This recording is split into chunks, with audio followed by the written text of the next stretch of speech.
කොහොමද අපි පොහොර හදන්නේ? මේකේ අපිට තියෙන්න ඕනේ NPK එක. ඒ කියන්නේ නයිට්‍රජන්, ෆොස්ෆේට් සහ පොටෑසියම් අපිට අවශ්‍යයි. අපි ඔබට කියන්න ඕනේ අපිට ෆොස්ෆේට් ලංකාවේ තියෙනවා. අපේ රටේ මයිකා තියෙනවා. මාතලේ අපේ රටේ අවශ්‍ය පොටෑසියම් ටික තියෙනවා. එහෙනම් අපිට ඕනේ නයිට්‍රජන් ප්‍රමාණය විතරයි. අපි ඒ පිළිබඳ සංගණනයක් කරලා බැලුවා. අපේ රටේ දවසකට පළාත් පාලන ආයතනවල එකතු වෙන කැලිකසල ප්‍රමාණය විතරක් මෙට්‍රික් ටන් 8000යි. එක දවසකට. ඒකට අවශ්‍ය තාක්ෂණය යොදලා අපිට නිෂ්පාදනය කරගන්න පුළුවන් යම් කාබනික පොහොර ප්‍රමාණයක් තියෙනවා. ඒ වගේම අපේ සීවීඩ්ස් තියෙනවා, මුහුදු පතුලේ තියෙන. අපි නාරයකත් එක්ක කතා කරා. මෙට්‍රික් ටන් 300ක් අපිට ලබා දෙන්න පුළුවන් නාරයකට මුහුදු පතුලේ තියෙන. අපි පෝල්ට්‍රි ඇසෝසියේෂන් එකත් එක්ක කතා කරා. මාසයකට කුකුලන්ගෙන් ඉවතලන අපද්‍රව්‍ය ප්‍රමාණය මෙට්‍රික් ටන් 1000ක්. අපි කිරි කර්මාන්තයත් එක්ක කතා කරා. මේ සඳහා නයිට්‍රජන් ගන්න අමුද්‍රව්‍ය ඕනේ තරම් තියෙනවා.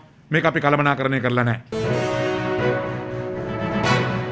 ඔබතුමා දන්නවා අතිගරු ජනාධිපතිතුමා විසින් හරිත සමාජ ආර්ථික රටාවක් කරා යන මැයින් පසුගිය සතියේ කැබිනට් පත්‍රිකාවක් ඉදිරිපත් කරා කැබිනට් මණ්ඩලයට. කැබිනට් මණ්ඩලය විසින් මේ කැබිනට් පත්‍රිකාව ඒකමතිකව අනුමත කරා. ඒ කැබිනට් පත්‍රිකාවේ එතුමා කාරණා 20ක් සඳහන් කරනවා. මේ කාරණා 20න් කෘෂිකර්ම අමාත්‍යාංශයේ හැටියට අපි මැදිහත් වෙන කාරණා පිළිබඳ ඔබේ අවධානයට යොමු කරන්න කැමැතියි. ඒ කාරණා 20 පළවෙනි කාරණේ වහාම ක්‍රියාත්මක වන පරිදි රසායනික පොහොර කෘමිනාශක හා වල්නාශක භාවිතය හා ඒවා ආනයනය කිරීම නතර කිරීම කියන එක තමයි මේකේ පළවෙනි එක හැටියට හඳුන්වලා තියෙන්නේ. ඔබතුමාලා දන්නවා කෘෂිකර්ම අමාත්‍යාංශයට තියෙන මූලික වගකීම තමයි රටේ ආහාර සුරක්ෂිතභාවය. ඒතර අපි තමයි මේ රටේ ආහාර සුරක්ෂිතභාවය පිළිබඳ වගකිය යුතු ආයතනය තමයි කෘෂිකර්ම අමාත්‍යාංශය.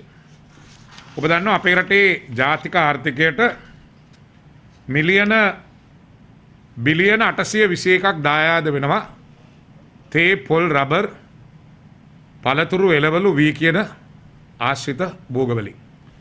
මේ සඳහා අපි බිලියන 40ක පොහොර සහනාධාරයක් රජය මගින් ලබා දෙනවා. පෞද්ගලික අංශයේ මේ සඳහා තව බිලියන 25ක් වැය කරනවා. බිලියන 65ක මේ නිෂ්පාදන සඳහා අපි පොහොර ලබා දෙනවා.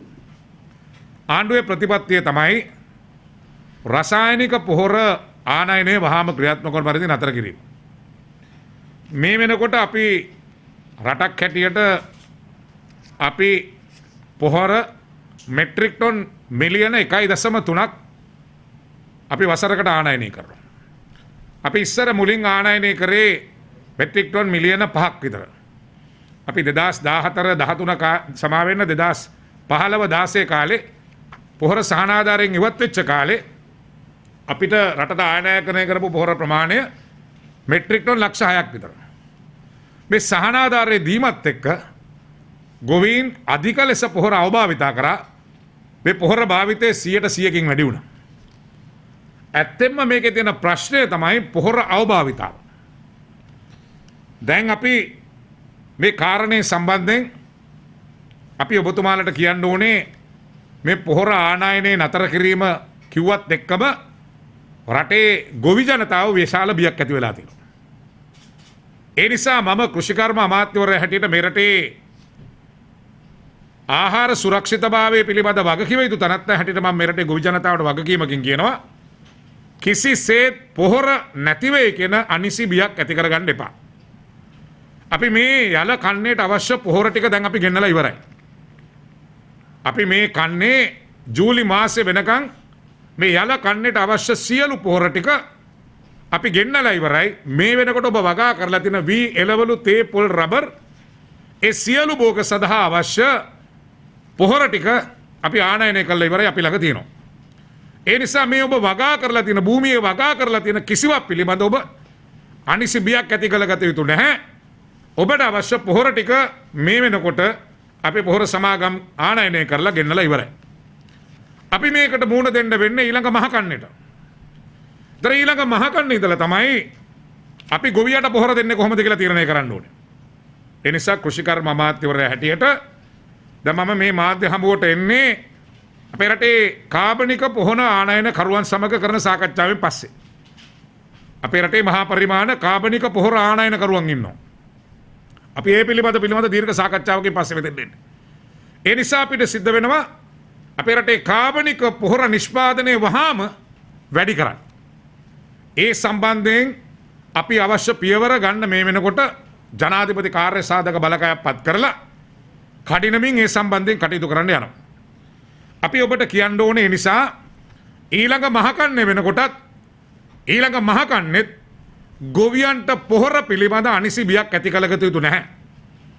කෘෂිකර්ම අමාත්‍යාංශයේ හැටියට රජයක් හැටියට රටේ ජාතික ආර්ථිකයට බිලියන 821ක් දායාද වෙන මේ ශ්‍රේෂ්ඨත් එක්ක විහිළුවකට සැලකිල්ලකට නොගෙන ඉන්නව නෙවෙයි අපි. ඒ නිසා වගකීමකින් රජයක් හැටියට කියනවා අපි රසායනික පොහොර ආනයනය කරන්නෙත් නැහැ. ගොවියට පොහොර හිඟයක් ඇති වෙන්න දෙන්නෙත් නැහැ කියන සහතිකය අපි මේ රටේ ගොවි ජනතාවට ලබා දෙනවා. ඒ පිළිබඳ කලබල වී යුතු නැහැ. ඒක අපි කරන ආකාරය පිළිබඳ රජයක් හැටියට අපි තීන්දුව කාරණා ගණනාවක් ගන්නවා. අපි ඔබට කිව්වොතින් අතිගරු ජනාධිපතිතුමා මේ තීරණයට යන්නේ අද ඊයේ නෙවෙයි. එතුමා 2019 මැතිවරණ ප්‍රකාශය අතිගරු ජනාධිපතිතුමාගේ සෞභාග්‍ය දැක්මේ තුමා පැහැදිලිව සඳහන් කරලා තියෙනවා. වස විසින් තොර ආහාර, කාබනික පොහොර නිෂ්පාදනය, රසායනික පොහොර ආනයනය භාවිතය අවම කිරීම මේ සියල්ල එතුමා පැහැදිලිව සඳහන් කරලා තියෙනවා. ඒ මීට අවුරුදු දෙකකට කලින් ඒ වගේම එතුමා පැහැදිලිව සඳහන් කරලා තියෙනවා එතුමා පහුගිය අමාත්‍ය මණ්ඩල දියුරුම් දීමේදී මේ විෂයට වෙනම ඇමතිවරයෙක් පත් කරන රාජ්‍ය ඇමතිවරයෙක්.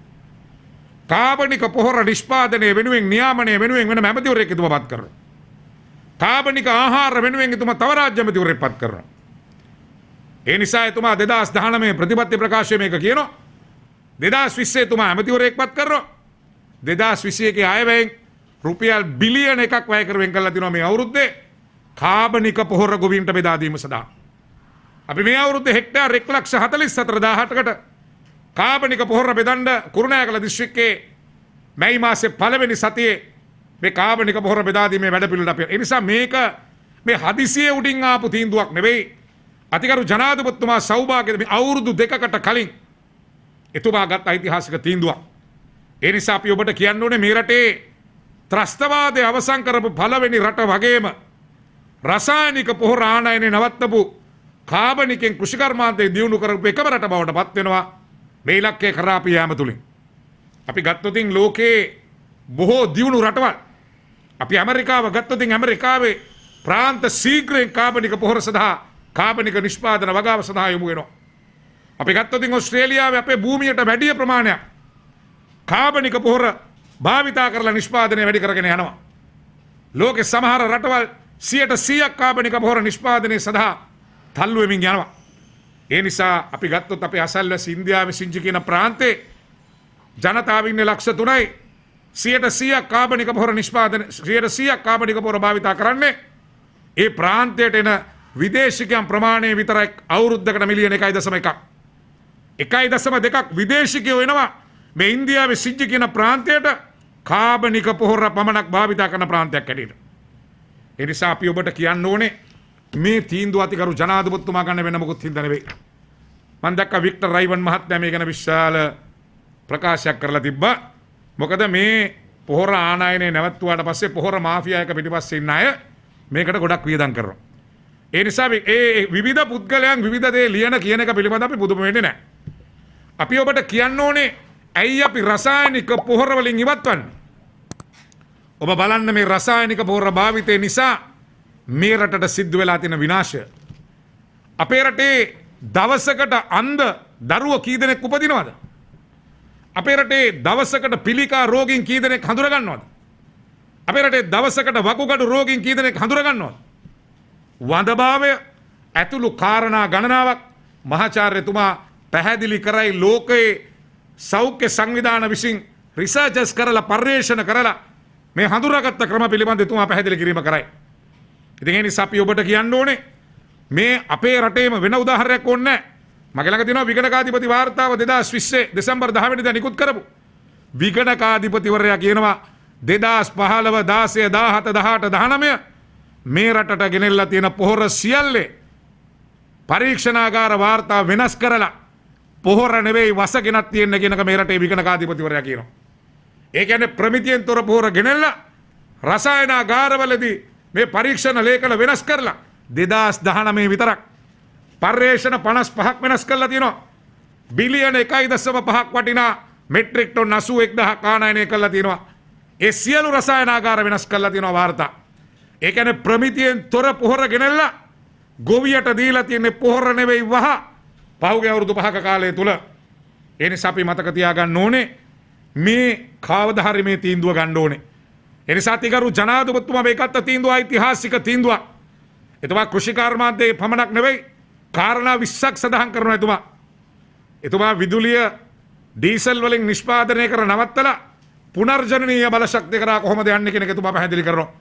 ඔබ දන්නවා එක ඩීසල් මෙගාවොට් එකක් වාතයට එක්ක වුණාම මොනතරම් පරිසර දූෂණය වීමක් සිදු වෙනවද කියන එක ඔබ දන්නවා. ඒ නිසා අපි ඉලෙක්ට්‍රික් කාර්ස් වල අද ඇමරිකාවේ යනවා විදුලි වාහන වලට. ඇමරිකාවේ ඉලෙක්ට්‍රික් කාර් එකට යනකොට අපේ රටට ගෙන ඉලෙක්ට්‍රික් කාර් එකට අපි බදු ගහනවා. ඒ නිසා අපි ඔබට කියන්න ඕනේ මේ ඓතිහාසික අතිගරු ජනාධිපතිතුමා ගත තීන්දුවට අපේ සහයෝගය අපි ලබා දෙන්න ඕනේ. ඒ නිසා රජයක් හැටියට කෘෂිකර්ම අමාත්‍යාංශය හැටියට මේ අභියෝගයට මුහුණ දෙන්න අපි ලෑස්ති. ඒ නිසා මම ගොවි ජනතාවගෙන් කෘෂිකර්ම ඇමතිවරයා වැටිට ඉල්ලීමක් කරනවා. මේ කන්නේ පොහොර පිළිබඳව ඔබ අනිසිබියක් ඇති කරගන්න ඕනේ නැහැ. මේ කන්නේට අවශ්‍ය පොහොර ඔක්කොම අපි ගෙන්නලා ඉවරයි. යල කන්නේට අවශ්‍ය ඔබ නිෂ්පාදනය කරන මේ වෙනකොට මහ පොළවේ පැලවෙලා තියෙන හැම ගොයන් ගහකටම හැම පැලයකටම අවශ්‍ය පොහොර ටික අපි ළඟ තියෙනවා. ඒක ප්‍රශ්නයක් කරගන්න ඕනේ නැහැ. මොකද මේ තීන්දුව ගන්න කලින් අපි ආනයනය කරපු පොහොර ටික. ඒ නිසා යලට පොහොර තියෙනවා. ඊළඟ මහට පොහොර ලබා දීමේ වගකීම ආණ්ඩුව බාර ගන්නවා. කෘෂිකර්ම ඇමතිවරයා හැටියට ගොවීන්ට අපි මේකට පරිවර්තනය කිරීමේදී යම් අසාධාරණයක් සිදු වුණොත් අපි හිතමු අපි කාබනික පොහොර නිෂ්පාදනයට ගිහිල්ලා ගොවියාගේ නිෂ්පාදනය අඩුවක් වෙනවා. ඒ නිෂ්පාදනයේ අඩුවීම වෙනුවෙන් ඒ ගොවියට වන්දිය ලබා දෙන්න ආණ්ඩුව සූදානම්. ඒ නිසා අපිට අවුරුද්දක් දෙකක් ඒ පාඩුව වන්දියක් ගෙවන්න නෙවෙයි. හැබැයි වන්දිය ගෙව්වත් මේ රටේ දවසෙන් දවස හැදෙන පිළිකා රෝගීන් සංඛ්‍යාව, වකුගඩු රෝගීන් සංඛ්‍යාව, අන්ධ ළමයි සංඛ්‍යාව, ඒ වගේ සෞඛ්‍යෙන් බිලියන ගණන්. දැන් ඔබ බලන්න මහරගම පිළිකා රෝහලට අපි වැය කරන මුදල හිටපු ජනාධිපතිතුමා පොළොන්නරුව දිස්ත්‍රික්කයේ වෙනම වකුගඩු සඳහා රෝහලක් හදනවා. බිලියන ගානක ණයක් අරගෙන ඒ සඳහා වෛද්‍යවරු දානවා, සේවකයෝ දානවා. ඒවට වැය කරන මුදල. ඒ නිසා අපි ඔබට කියන්න ඕනේ අද ලෝකේ දියුණු තාක්ෂණයත් එක්ක ඊටාම හොඳ මේ කාබනික පොහොර භාවිතයේ ගොඩක් අයගේ ඔළුවේ අපි ගොවි ජනතාවට කියනවා මතයක් තියෙනවා. කාබනික පොහොර භාවිතා කරොත් නිෂ්පාදනය අඩුවක් වෙයි කියලා. නෑ. නවීන තාක්ෂණයත් එක්ක හදන කාබනික පොහොරවල නිෂ්පාදනයේ කිසිම අඩුවක් සිද්ධ වෙන්නේ නැහැ. ඒක අපි ඔබට වගකීමකින් කියනවා. ඒ නිසා ඔබ බය වෙන්න අවශ්‍ය නැහැ. මම ආණ්ඩුව හැටියට කියනවා, කෘෂිකර්ම ඇමතිවරයා හැටියට මම ඔබට කියනවා ගොවියා අනිසිබියක් ඇති කළ ගත යුතු නැහැ. ඔබ මේ පරිවර්තනයට යෑමේදී ඔබට යම් අසාධාරණයක් සිදු වුණොත් රජය හැටියට ඒ සඳහා ඔබට වෙන පාඩුවට වන්දිය ගෙවන්න අපි සූදානම්. ඒ නිසා අපිට එකපාරක් ගෙවන්න නෙවෙයි, දෙපාරක් ගෙවන්න නෙවෙයි. හැබැයි අපි මේක කන්න තුනක් යනකොට රැබෙට ලැබෙන වාසිය අපිට මිල කරන්න බෑ කියන ඔබතුමාට කියන්න ඕනේ. ඒ නිසා මේ කැබිනට් පත්‍රිකාව කියන්නේ මේ තමයි ශ්‍රී ලංකාවේ හැරවුම් ලක්ෂ්‍ය. අතිගරු ජනාධිපතිතුමා විසින් ඉදිරිපත් කරන මේ යෝජනා විශ්ේ කැබිනට් පත්‍රිකාව තමයි ශ්‍රී ලංකාවේ හැරවුම් ලක්ෂ්‍ය. ඔබ මතක තියාගන්න ලෝකේ එකම දූපත කාබනික පොහොර වලින් පමණක් කෘෂිකර්මාන්තයේ ඉදන එකම දූපත බවට ශ්‍රී ලංකාව පත් වෙනවා. ඒ නිසා මේක ජයග්‍රහණය කරන්න, මේක සාර්ථක කරන්න, මේක අභියෝගයක්, මේක ප්‍රශ්න තියෙයි, මේක අඩුපාඩුකම් තියෙයි. ඒ මොන ප්‍රශ්න තිබුණත්, මොන අඩුපාඩුකම් තිබුණත් මේක සාර්ථක කරගන්න අපට හැකියාව තියෙනවා. අපි ඔබට කියනනේ බොහෝ අය කියයි කොහොමද අපි පොහොර හදන්නේ? ලංකාවේ කාබනික පොහොර හදන්නේ කොහොමද ගොවියට අවශ්‍ය? මේකේ අපිට තියෙන්න ඕනේ NPK එක. ඒ කියන්නේ නයිට්‍රජන්, ෆොස්ෆේට් සහ පොටෑසියම් අපිට අවශ්‍යයි. අපි ඔබට කියන්න අපිට ෆොස්ෆේට් ලංකාවේ තියෙනවා. අපේ රටේ ෆොස්ෆේට් එක තියෙනවා. අපේ රටේ මයිකා තියෙනවා. මාතලේ අපේ රටේ අවශ්‍ය පොටෑසියම් ටික තියෙනවා. එහෙනම් අපිට ඕනේ නයිට්‍රජන් ප්‍රමාණය විතරයි. අපි ඒ පිළිබඳ සංගණනයක් කරලා බැලුවා. අපේ රටේ දවසකට පළාත් පාලන ආයතනවල එකතු වෙන කැලිකසල ප්‍රමාණය විතරක් මෙට්‍රික් ටොන් 8000යි. එක දවසකට. ඒවා හරියට කළමනාකරණය කරලා ඒකට අවශ්‍ය තාක්ෂණය යොදලා අපිට නිෂ්පාදනය කරගන්න පුළුවන් යම් කාබනික පොහොර ප්‍රමාණයක් තියෙනවා. ඒ වගේම අපේ සීවීඩ්ස් තියෙනවා, මුහුදු පතුලේ තියෙන. අපි නාරයකත් එක්ක කතා කරා මෙට්‍රික් ටොන් 300ක් අපිට ලබා දෙන්න පුළුවන් නාරයකට මුහුදු පතුලේ තියෙන. අපි පෝල්ට්‍රි ඇසෝසියේෂන් එකත් එක්ක කතා කරා මාසෙකට කුකුලන්ගෙන් ඉවතලන අපද්‍රව්‍ය ප්‍රමාණය මෙට්‍රික් ටොන් 1000ක්. අපි කිරිකර්මාන්තයත් එක්ක කතා කරා මේ සඳහා නයිට්‍රජන් ගන්න අමුද්‍රව්‍ය ඕනේ තරම් තියෙනවා. මේක අපි කළමනාකරණය කරලා නැහැ. අපි පොහොරත් එක්ක ජීවත් වෙලා අපි වසවිස කාලා වසවිස දාලා කොමිස් අරගෙන මේ මාෆියාවට යට වෙලා ඉඳපු කාලෙන් අපි මිදිලා අපි මේ රටේ උපදින්න ඉන්න දරුවන්ගේ සෞඛ්‍ය ගැන හිතලා මේ රටේ උපදින්න ඉන්න දරුවෝ ගැන හිතලා මේ තීන්දුවට අපි යන්න ඕනේ. ඒ නිසා අපි ඔබට කෘෂිකර්ම අමාත්‍යාංශයට කියනවා මම නැවතත් ගොවි ජනතාවට ඉල්ලීමක් කරනවා. මේ වෙනකොට ලොරි පොහොර ලොරියක් ගියාම 6-7 දෙනෙක් බදාගෙන පොහොර ටික ගන්නවා. මම පොහොර විකුණන මහත්තුරුන්ට කියනවා වැඩි මිලට පොහොර විකුණලා අහුවෙන්න එපා. වැඩි මිලට පොහොර විකුණලා අහුවුනොත් ඔවුන්ට විරුද්ධව තරන්න පුළුවන් උපරිම නීතිය අපි ක්‍රියාත්මක කරනවා. ඒ නිසා දැන් මේ වෙනකොට යූරියා 1500 2000ට විකුණනවලු කිසි කෙනෙකුට වැඩි මිලට පොහොර විකුණන්න බෑ.